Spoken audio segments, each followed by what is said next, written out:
जैसे हम लोग कलश की स्थापना में सावधानी रखते हैं ना, ऐसे ही कलश के विसर्जन में भी बिल्कुल सावधानी होनी चाहिए। ज़्यादा तामझाम नहीं, बिल्कुल सरल विधि से मैं आपको बताऊंगा कि कलश विसर्जन कैसे करना है।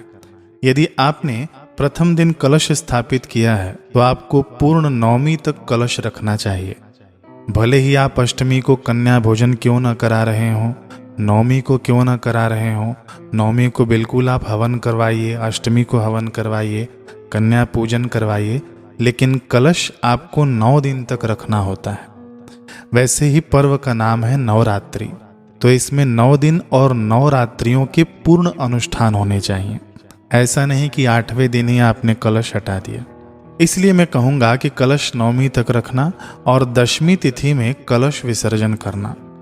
यदि मिट्टी की मूर्ति रखते हैं तो भी 10वीं तिथि में ही विसर्जन होता है।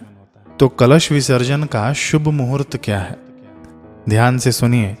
कलश विसर्जन 10वीं तिथि के श्रावण नक्षत्र के अपराह्न काल में सबसे शुभ माना जाता है। कलश विसर्जन और मूर्ति विसर्जन ये दोनों के लिए मैं समान बता रहा हूं। भारत के हर एक राज्य का अलग अलग समय है विसर्जन का। यदि ये नक्षत्र और योग की गणना करें तो अलग अलग समय निकल के आता है। कलश विसर्जन और दुर्गा विसर्जन का समय मैं आपको अभी बता देता हूं। दिल्ली में दोपहर में 1:02 से 3:21 के बीच में आपको कलश विसर्जन करना है।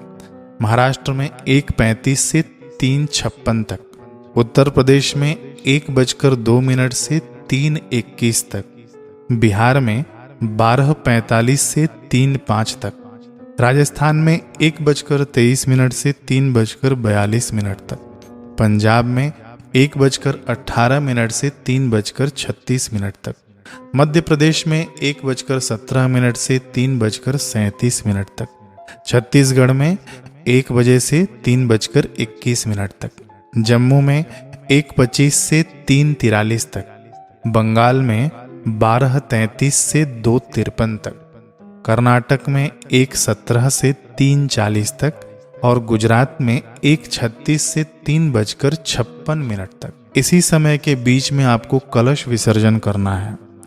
बिल्कुल ये शुभ मुहूर्त है। ग्रह नक्षत्र का योग बनाकर मैंने आपको इस समय बताया है। तो ये हो गया समय, इसका आप स्क्रीनशॉट ले लेना। अभी हम बात करेंगे विसर्जन कैसे किया जाए। देखिए, आप 12 तारीख को सुबह 11 बजे से पहले हवन पूजन, कन्या भोजन पूजन आदि करवा लेना। फिर आप वेट करना विसर्जन के समय आने तक का, ताकि उसके अंदर ही हमें कलश विसर्जन करना है ना। शुभ मुहूर्त का समय होते ही हाथ में पुष्प और अक्षत लेकर आप ये मंत्र पढ़ना, गच्छ गच्छ सुरश्रेष्ठे स्वस्थानम परमेश्वरी पूजाराधन काले च पुनरागमनाय च। अब ये मंत्र मुझे पता है सबको नहीं आता होगा, जिनको आता है वे लोग पढ़ लें, और जिनको नहीं आता है इसी मंत्र का हिंदी अनुवाद कह के बता दें भगवान को। मंत्र का अर्थ है कि हे जगत जननी माता, हे भवानी माता, आप अपने परम स्थान में पधारिए और पूजन के समय आप फिर से यहाँ पर आइएगा। देखिए, मंत्र का अर्थ तो यही है हिंदी में, आप बोलेंगे तो भी चलेगा। अब देखिए, मंत्र बोलते समय ऐसा मत सोचना कि माँ कहीं आकाश पाताल में चली जाएंगी अथवा तो अपने किसी धाम में चली जाएंगी। ऐसा क्यों सोचना? किसी लोक में चली जाएंगी, ऐसा क्यों सोचना? माँ को कह देना कि माँ, आप इस मंदिर से उठ के मेरे हृदय मंदिर में सदा के लिए बैठे रहो। आप इस मंदिर से उठकर मेरे हृदय मंदिर में पधारो। और माँ को अपने हृदय में ही कैद कर लेना। मंदिर का दरवाजा, अपने हृदय मंदिर का दरवाजा बाहर से बंद कर देना। माँ को दूर करना कौन चाहेगा, बताइए। अब चलिए, ये तो प्रेम की बातें हो गई। अब हम अपने टॉपिक पर आते हैं। तो आप मंत्र का अर्थ कहकर भी हाथ में जो लिया हुआ अक्षत और पुष्प है ना, वो मूर्ति के ऊपर या फोटो रखा हो तो फोटो के ऊपर आप यो अक्षत पुष्प छांट देना, कलश के ऊपर भी छांट देना, और जो अखंड दिया जल रहा है उसके ऊपर भी तनिक छांट देना, वो जो अक्षत हमने हाथ में लिया है। फिर माँ की मूर्ति को थोड़ा सा अपने स्थान से हिला देना या खसका देना अपने स्थान से, कलश को भी अपने स्थान से खसका देना, और जो अखंड दिया जल रहा है ना उसको भी अपने स्थान से तनिक हिला देना। ये हो गया आपका विसर्जन। बिल्कुल ही सरल रीति से। आप लोग समझ गए ना, आपको जो शुभ मुहूर्त बताया गया है उसी में आपको ये विसर्जन वाली विधि करनी है। बाकी अलग से कोई तामझाम वाली विधि नहीं है, बिल्कुल प्रेम पूर्वक आप ये विधि करिएगा। अब हमने छोटी सी मूर्ति रखी हो मान लीजिए, या फोटो रखा हो, तो उसे आप जहाँ पर रखना चाहते हैं उचित स्थान पर आप वहाँ रख लीजिए, अथवा तो जो हम लोग नित्य पूजन करते हैं वहाँ पर आप लोग रख लीजिएगा। हाँ, जब आप लोग मूर्ति हटाएं ना जहाँ पर आपने स्थापना की है, तो मूर्ति को आप लोग धरती पर मत रखिएगा। कोई भी जो चीज है हमने जो पूजा के स्थान पर चढ़ाई है वो आप धरती पर मत रखिएगा, इस बात का आप लोग ध्यान रखिएगा। और जो भी हमने जो चौका बनाया है माता के लिए, उसके ऊपर कुछ भी द्रव्य हो यानी पैसे रुपए हो, वो उसके ऊपर केवल ब्राह्मण का ही अधिकार होता है। वो ब्राह्मण को ही आपको अर्पित करना है, खुद के उपयोग में उन पैसों को नहीं लाना है। अथवा तो ब्राह्मण नहीं मिले तो आप गाय के लिए उपयोग कर लें, गाय के लिए कुछ चारा खरीद कर खिला दें गाय को। इस प्रकार से आप उन पैसे रुपयों का द्रव्य का उपयोग करना। अब देखिए, जो उस चौकी के ऊपर अनाज गिरा होगा ना, तो उसे एकत्रित कर लेना और आप उसे चिड़ियों को पक्षियों को दाना डाल देना। अखंड दिया जो जल रहा है इसका मैं आगे भी बताऊंगा, पहले मैं थोड़ा सा भी बता देता हूँ। अखंड दिया जो जल रहा है, यदि आप उस दिए को कंटिन्यू रखना चाहते हैं ना, तो कोई बात नहीं, आप रख सकते हैं। उसमें यदि आपने तेल डाला है तो तेल ही डालिएगा, घी डाला है तो उसके अंदर घी डालकर आप कंटिन्यू रखिएगा। शास्त्रों में ये बिल्कुल मना है कि घी और तेल मिक्स करके डाला जाए दिए में। खैर, अब वो अलग टॉपिक है, मैंने आपको बता दिया कि आप केवल तेल डाल रहे हैं तो तेल से ही कंटिन्यू रखिएगा। यदि मान लीजिए आपको अखंड दिया कंटिन्यू नहीं रखना है, तो आप अपने हाथ से या मुंह से किसी भी प्रकार से आप उस दिए को बुझाना मत, दिए को खुद बुझने देना। उसके अंदर तेल या घी जो भी आप डालते हैं वो बंद कर देना, तो ऑटोमेटिक वो दिया बुझ जाएगा। अब दिए का आगे भी काम है, मैं बताता हूँ। अब देखिए, जो कलश हमारे चौके के ऊपर है ना, उस कलश को हम लोग दोनों हाथ से पकड़ेंगे और उठाकर किसी दूसरे स्थान पर रखेंगे। या तो आप किसी बर्तन में रखिएगा या तो कपड़े के ऊपर, धरती के ऊपर नहीं रखना, ठीक है? क्योंकि हमको आदर सम्मान करना है ना। जिस आदर से हमने कलश को स्थापित किया उसी आदर से हम लोग विसर्जन भी करेंगे। कलश को हमने हटा दिया तो नीचे जो ज्वारे बचे हैं ना, ज्वारा, बर्तन, मिट्टी, ये 3 चीजें बची हैं। तो ज्वारे को आप 2-3 उखाड़ लेना, ज्वारे को आप अपने कान पर लगा लेना। 2-3 ज्वारे उखाड़ कर पूजा के स्थान पर रख सकते हैं। कुछ अनाज के ऊपर भी रख सकते हैं, है ना। आपके रसोई घर में जो अनाज हो, चावल आदि हो, तो उसके ऊपर भी आप ले जाकर रख देना। कुछ आप तिजोरी में रख देना, जहाँ पैसे हों, धन रुपए हों, वहाँ पर इन ज्वारे को रख लेना। और जो ज्वारा बच जाए तो उसे जल में प्रवाहित कर देना। अब देखिए, एक बात ध्यान रखिएगा, जो भी फूल होता है ना, और ये जो ज्वारे मैंने बताए, इससे नदियाँ दूषित नहीं होती हैं, ये प्राकृतिक चीज़ें हैं। हाँ, हम लोग प्लास्टिक न डालें, व्यर्थ का कचरा न डालें नदी में, इस बात का हम लोग ध्यान रखें।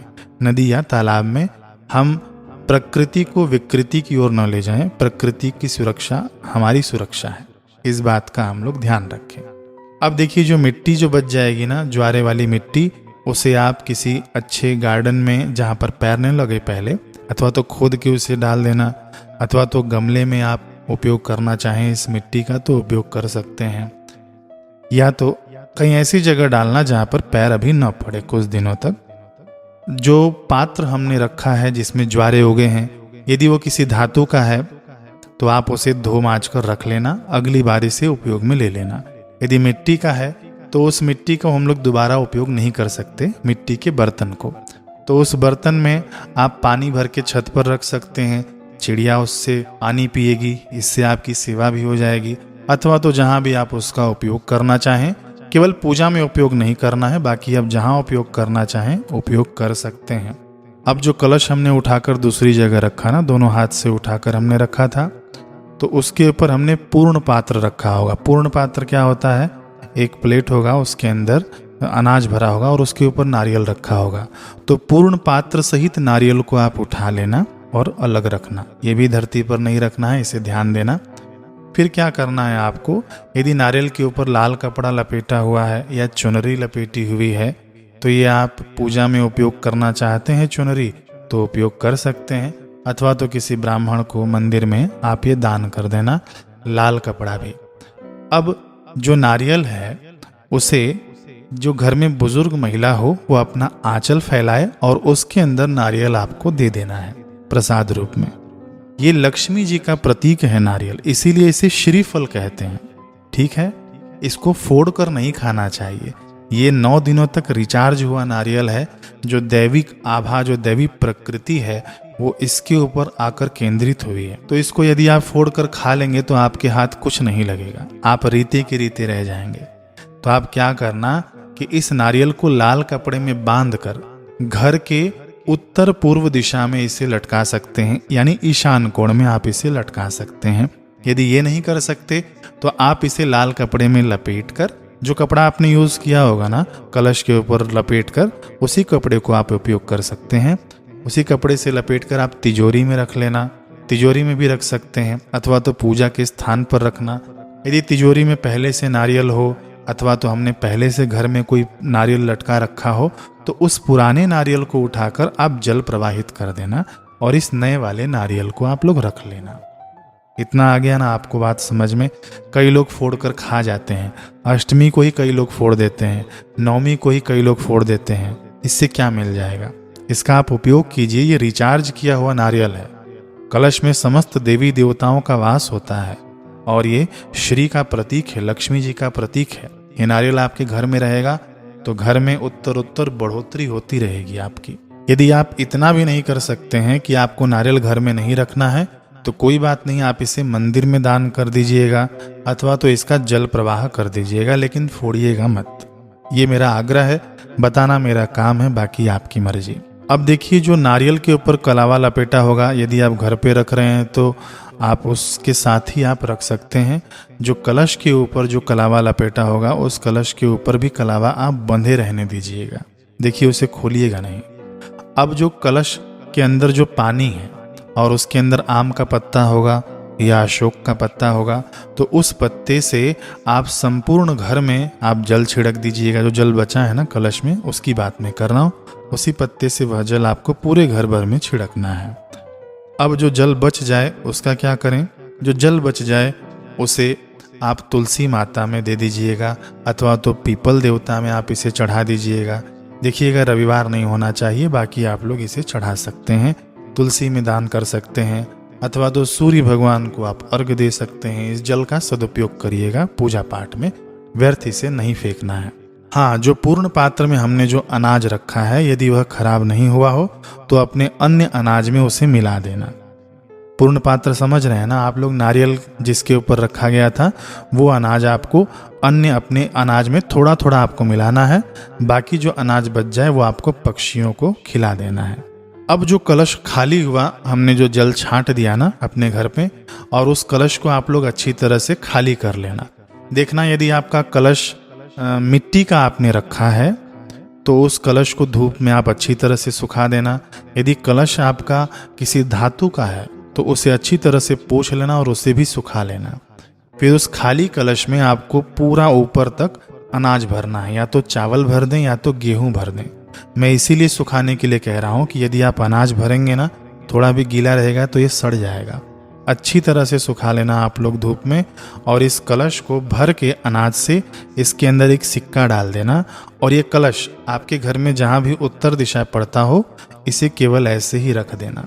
भले आप कपड़े से इसे ढकना चाहें तो ढक सकते हैं, ढक देना इसे, और इसे बांधकर आप इसी तरह से रख देना।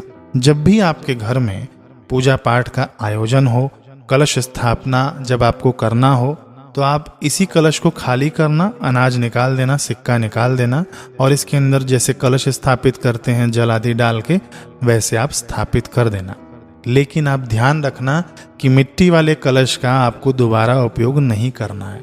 केवल ये दोबारा उपयोग आप धातु वाले कलश का कर सकते हैं, यानी तांबे का लोटा हो या अन्य धातु का लोटा हो, उसी का आप लोग दोबारा उपयोग कर सकते हैं। मिट्टी वाला कलश आप अगली बार धातु का किसी लोटा रखना ना अगली नवरात्रि में, तो मिट्टी वाले कलश को चेंज कर देना, मिट्टी वाले कलश को प्रवाहित कर देना और ये वाले कलश को रख देना। इतना आप लोग समझ गए होंगे। कलश में जो हल्दी था वो आप उसे भी जल प्रवाहित कर देना, वो फूक गया होगा, उसका कोई उपयोग नहीं है। जल प्रवाहित करना, आप सुपारी आदि जो भी है जल प्रवाहित कर देना। जो पैसे हमने डाले थे, सिक्के हमने डाले थे, वो आप दान कर देना।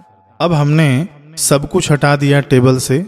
अब हमारे पास बच गया केवल एक जलता हुआ दीपक, अखंड दीपक जो हमने रखा था, और वो टेबल आपको अभी नहीं हटाना है। अथवा तो जहाँ भी हमने स्थापना कर रखा था ना माता जी का, वहाँ से आपको सब कुछ तो हटा देना है, लेकिन अभी साफ सफाई नहीं करनी है आपको। टेबल पर रखा हो तो टेबल एज इट इज़ रहने देना, और उसके ऊपर जो अखंड दिया जल रहा हो ना, वो उस टेबल के ऊपर ही रख देना। अथवा तो जहाँ भी हमने स्थापित किया हो मूर्ति हटाकर वो दिया वहीं पर रख देना। जब तक वह अखंड दिया नहीं बुझे तब तक वह दीपक वहीं रहेगा। दीपक जब बुझ जाए तो आप सब चीज़ हटा देना वहाँ से, और फिर अच्छे से आप झाड़ू पोछा साफ सफाई कर सकते हैं। इतना आप लोग समझ गए होंगे। मुझे लगता है कि इस वीडियो में मैंने अधिकतम टॉपिक कवर कर लिया है। बाकी जो भी कुछ बचा हो आप लोग कमेंट में पूछिएगा, मैं उत्तर देने का प्रयास करूँगा। और वीडियो को शेयर करते हुए जाइएगा ताकि सभी लोग लाभ ले सकें। दोबारा मिलना हो तो सब्सक्राइब भी कर लेना। हरे कृष्ण।